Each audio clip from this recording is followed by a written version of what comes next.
نحمده ونصلي على رسوله الكريم اما بعد فاعوذ بالله السميع العليم من الشيطان الرجيم من همزه ونفخه ونفثه قال الله تبارك وتعالى في القرآن المجيد والفرقان الحميد واستعينوا بالصبر والصلاة وإنها لكبيرة إلا على الخاشعين الذين يظنون أنهم ملاقو ربهم وأنهم إليه راجعون۔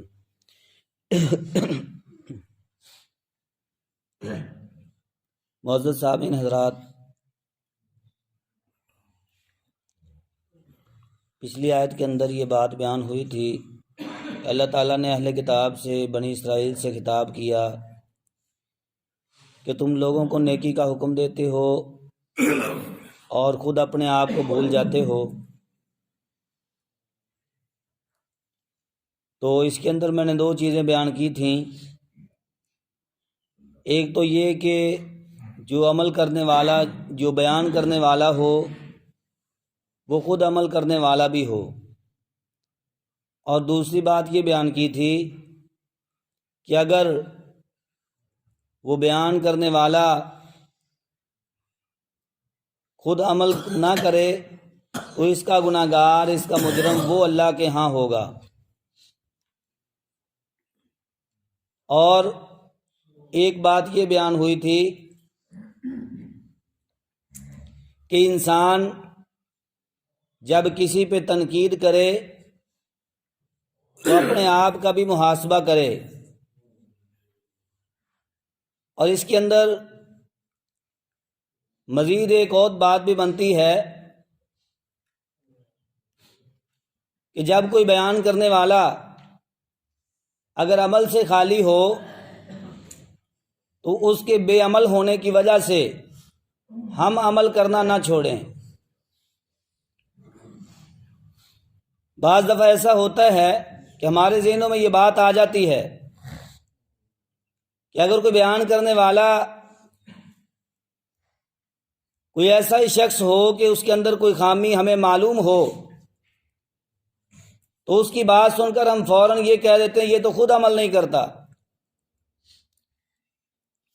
بھئی اگر وہ عمل نہیں کرے گا تو اس کا معاملہ اپنے رب کے ساتھ ہے، اپنے عمل کا معاملہ سیدھا کرنا ہے۔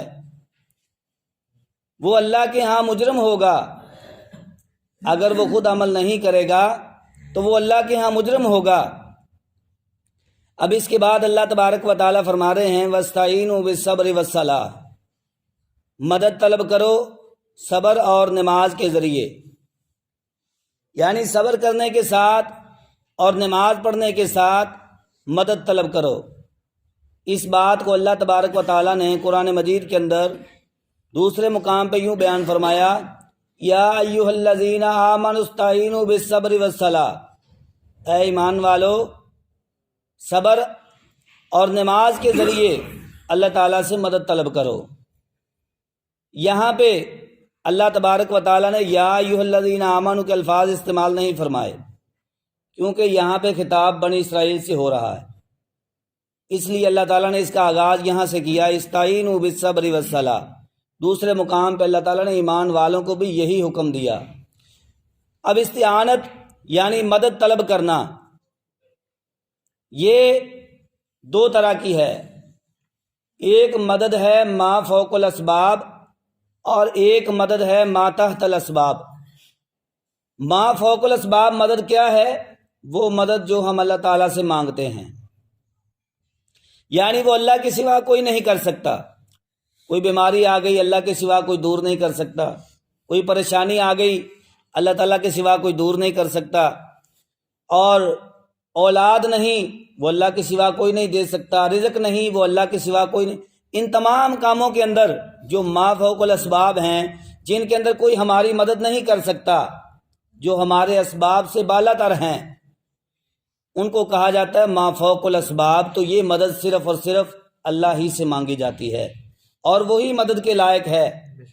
اور دوسری مدد ہے ما تحت الاسباب، یعنی دنیا میں رہتے ہوئے کسی سے کسی چیز کی ضرورت پڑ گئی، پیسوں کی ضرورت پڑ گئی، کسی سے کوئی چیز ادھار لینا پڑ گئی، یا کوئی بھی کسی طرح کا معاملہ، اسے کہتے ہیں ما تحت الاسباب مدد، یعنی جو کسی سبب کے ماتحت ہے تو ایسی مدد کسی سے مانگی جا سکتی ہے، اس کے اندر شرک نہیں۔ اگر وہ مدد جو اللہ سے مانگی جاتی ہے وہ کسی اور سے مانگیں گے تو وہ اللہ کے ساتھ شرک ہوگا۔ تو یہاں پہ اللہ تعالیٰ نے یہ بات نہیں بیان فرمائی کہ کس سے مدد مانگنی ہے، مانگنی تو اللہ تعالیٰ سے، دوسری آیات سے اور احادیث سے یہ بات بالکل واضح ہے۔ اللہ کے نبی صلی اللہ علیہ وسلم نے حضرت عبداللہ بن عباس رضی اللہ تعالیٰ عنہ کو اس بات کی تلقین کی کہ عبداللہ اگر تیری جوتی کا تسمہ بھی ٹوٹ جائے تو وہ بھی اللہ تعالیٰ سے مانگنا، یعنی ہر چیز کا سوال، ہر چیز کی مدد، استعانت یہ صرف اللہ ہی سے مانگی جا سکتی ہے۔ اب مانگنی کس کام کے اندر ہے، یعنی کس چیز کے لیے مدد مانگنی ہے، وہ بھی یہاں پہ ذکر نہیں ہوا۔ تو یہ بات بالکل واضح ہے کہ دین اور دنیا، تمام کام، دنیا اور آخرت کے جتنے بھی کام ہیں، ہر کام کے اندر ہم نے مدد اللہ ہی سے مانگنی ہے۔ اور پھر آگے اللہ تبارک و تعالیٰ نے دو چیزوں کا ذکر کیا جن کے ذریعے سے مدد مانگی جا سکتی ہے، ایک ہے صبر اور دوسرا نماز۔ صبر کا لفظی معنی ہے رک جانا، یعنی اللہ کی نافرمانی سے رک جانا، اللہ کی نافرمانی نہ کرنا، پریشانی کے وقت اپنے آپ کو جزا فضا کرنے سے، واویلا کرنے سے، اللہ کے گلے شکوے کرنے سے روک لینا، اس چیز کا نام ہے صبر۔ اور اللہ تبارک و تعالیٰ نے دوسرے مقام پہ یوں بھی ارشاد فرمایا وَتَوَاصَوْا بِالْحَقِّ وَتَوَاصَوْا بِالصَّبْرِ، کہ انسان جو نفع کے اندر ہے، جو گھاٹے سے بچا ہوا ہے، وہی ہے جو آپس کے اندر ایک دوسرے کو حق بات کی اور صبر کی تلقین کرتے ہیں۔ اور صبر کب کرنا ہے؟ ہمارے ہاں یہ ہوتا ہے کہ جب کوئی پریشانی آ جائے تو جب ہم رو رو کے تھک جاتے ہیں نا تو پھر ہم کہتے ہیں کہ ہمارا تو صبر ہے، یہ صبر نہیں۔ اللہ کے نبی صلی اللہ علیہ وسلم ایک مرتبہ ایک قبرستان سے گزرے، ایک عورت بیٹھی اپنے بیٹے کی قبر پہ رو رہی ہے۔ اللہ کے نبی صلی اللہ علیہ وسلم نے ارشاد فرمایا اتق اللہ واصبری، اے عورت اللہ سے ڈر جا اور صبر کر۔ کہنے لگی کہ تیرا اگر بیٹا فوت ہوا ہوتا تجھے پتا ہوتا کہ بیٹے کا دکھ کیا ہے۔ بعد میں کسی آنے والے نے پوچھا، اللہ کے نبی صلی اللہ علیہ وسلم چپ کر کے وہاں سے گزر گئے۔ کسی آنے والے نے بعد میں پوچھا کہ یہ اللہ کے نبی صلی اللہ علیہ وسلم آپ کے پاس جب آئے تھے تو انہوں نے کیا کہا تھا آپ سے؟ جب ان کو پتا چلا کہ یہ اللہ کے نبی تھے تو پریشان ہو گئی، کہتی کہ مجھے تو پریشانی کے عالم میں معلوم ہی نہیں ہوا کہ یہ اللہ کے رسول ہیں، میں نے ان کو یہ جواب دے دیا۔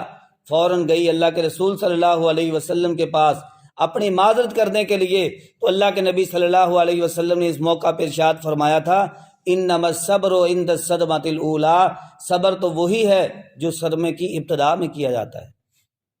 رو رو کے تو ہر کوئی صبر کر لیتا ہے، تو اصل صبر یہی ہے جو موقع پہ ہی صبر کیا جائے۔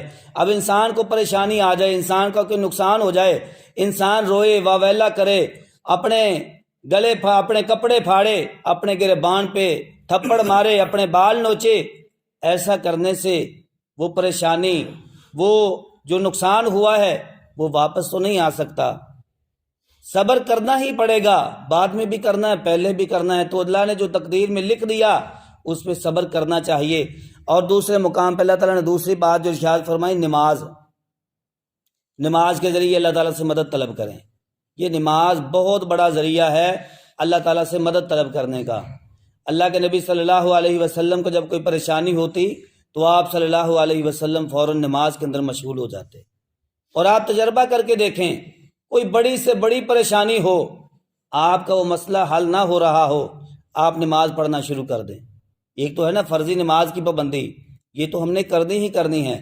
یہاں پہ جو بات ہو رہی ہے یہ نفلی نماز کی ہے۔ حدیث قدسی کے اندر آتا ہے کہ اللہ کے نبی صلی اللہ علیہ وسلم نے ارشاد فرمایا، اللہ تعالیٰ فرماتے ہیں کہ ایک بندہ نفل نماز پڑھ پڑھ کے میرے اتنا قریب ہو جاتا ہے کہ میں اس کا ہاتھ بن جاتا ہوں، جس کے ساتھ وہ پکڑتا ہے، میں اس کا پاؤں بن جاتا ہوں، جس کے ساتھ وہ چلتا ہے، یعنی اس کا چلنا پھرنا، اس کا اٹھنا بیٹھنا، ہر کام اللہ کی مرضی کے مطابق ہو جاتا ہے۔ تو اللہ تعالیٰ کہ وہ اتنا قریب ہو جاتا ہے۔ اللہ کے نبی صلی اللہ علیہ وسلم جب کوئی گھبراہٹ ہوتی، پریشانی ہوتی تو آپ صلی اللہ علیہ وسلم عبادت کے اندر مصروف ہو جاتے، نماز کے اندر مصروف ہو جاتے۔ حضرت علی المرتضیٰ رضی اللہ تعالیٰ عنہ بیان کرتے ہیں کہ جنگ بدر کے دن ہم سب کے سب رات کے وقت سو گئے تھے، لیکن اللہ کے نبی صلی اللہ علیہ وسلم نہ سوئے، ساری رات نماز کے اندر مصروف رہے۔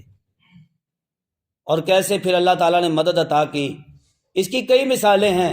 سیدنا ابراہیم علیہ السلام کا واقعہ ہے، جب وہ ایک علاقے کے اندر گئے، وہاں کا بادشاہ جو تھا بڑا جابر اور ظالم تھا، وہاں پہ جو بھی اس کے ساتھ کوئی عورت آتی، کوئی مہمان آتی، وہ اس کے ساتھ زیادتی کرتا، بدکاری کرتا۔ سیدنا ابراہیم علیہ السلام جب گئے، ان کی بیوی سارہ علیہ السلام ان کے ساتھ تھی، بادشاہ نے ان کے ساتھ بھی زیادتی کرنے کا ارادہ کیا، اور حدیث کے الفاظ ہیں کہ سیدہ سارہ علیہ السلام نے بھی اس وقت نماز پڑھی تھی۔ انہوں نے نماز پڑھی، اللہ سے دعا کی، تو اللہ تعالیٰ نے اس کو زمین کے اندر دنسانا شروع کر دیا۔ اس نے معافی مانگی، دوبارہ پھر کرنے لگا، پھر یہی کام کیا، پھر اللہ سے دعا کی، اللہ نے پھر دنسا دیا۔ 3 مرتبہ ایسا ہوا، آخر کار اس نے اپنی ایک لونڈی ان کو غلام کے طور پر، تحفے کے طور پر ان کو دے دی اور ان کو روانہ کر دیا، اور اپنے نوکروں کو کہنے لگا کہ یہ تم جنات میں سے کسی کو میرے پاس لے آئے ہو جس کے اوپر میرا بس نہیں چل رہا۔ تو یہ نماز ایک ایسی چیز ہے جو انسان کو ہر طرح کی برائی سے روک دیتی ہے، ہر طرح کے نقصان سے بچا لیتی ہے۔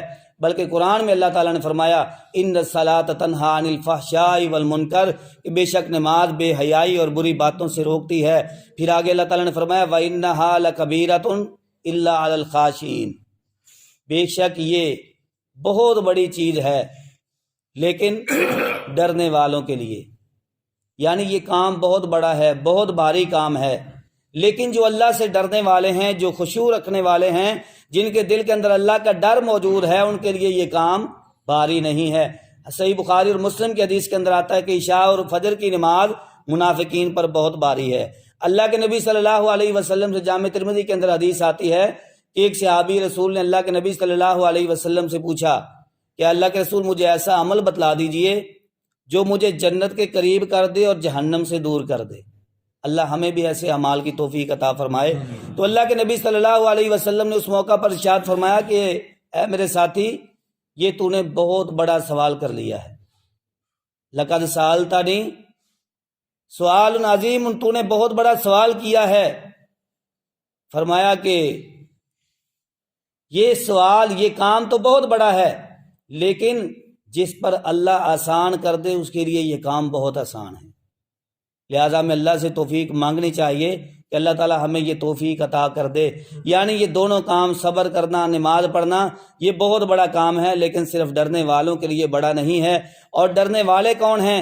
الذین یظنون انہم ملاقو ربہم، بے شک وہ لوگ جو اپنے رب سے ملاقات کا یقین رکھتے ہیں۔ صحیح بخاری اور مسلم کی حدیث کے اندر آتا ہے کہ جو بندہ اللہ تعالیٰ سے ملاقات کی امید رکھتا ہے، ملاقات کا شوق رکھتا ہے، اللہ تعالیٰ بھی اس سے ملاقات کا شوق رکھتے ہیں۔